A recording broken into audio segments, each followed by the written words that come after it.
When Europeans carved up Africa for themselves, the land they called Tanganyika was left wounded by forced labor, heavy taxation, and the tearing apart of ancient communities. But unlike many African territories that turned to guns, one African leader believed freedom could be won through thought, unity, and dignity.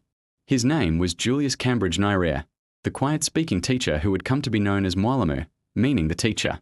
Born in 1922 in a small village near Lake Victoria, Nyerere grew up learning the values of community, sharing, and mutual respect. When he gained a scholarship to study in Edinburgh, he witnessed how nations govern themselves and realized something powerful. Tanzania did not need war to claim its freedom, it needed unity. When he returned home, he formed the Tanganyika African National Union, TONU. But instead of calling for violence, Nyerere traveled from village to village with a simple message. Freedom is achieved not with bullets, but with people who believe in it. He brought together over 120 tribes, convincing them that they were not separate peoples, they were one nation with one future. Slowly, the colonial government began to realize that they were facing a different kind of revolution, a revolution of minds.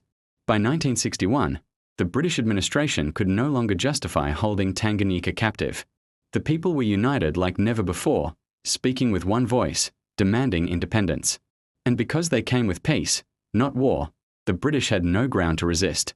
On December 9, 1961, the new national flag rose into the sky. Nyerere became the first Prime Minister of Tanganyika, later uniting the mainland with Zanzibar to form Tanzania. But Nyerere was not finished. He believed independence meant nothing if people still lived in poverty. He introduced a vision called Ujamaa, or familyhood.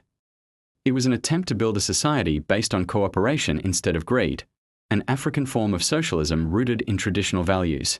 Though Ujamaa faced challenges, its spirit created a nation where tribes did not fight, where religious conflict was rare, and where unity became the bedrock of identity. Today, Julius Nyerere is remembered not for waging war, but for proving that Africa could win freedom through diplomacy, intellect, and the power of a united people.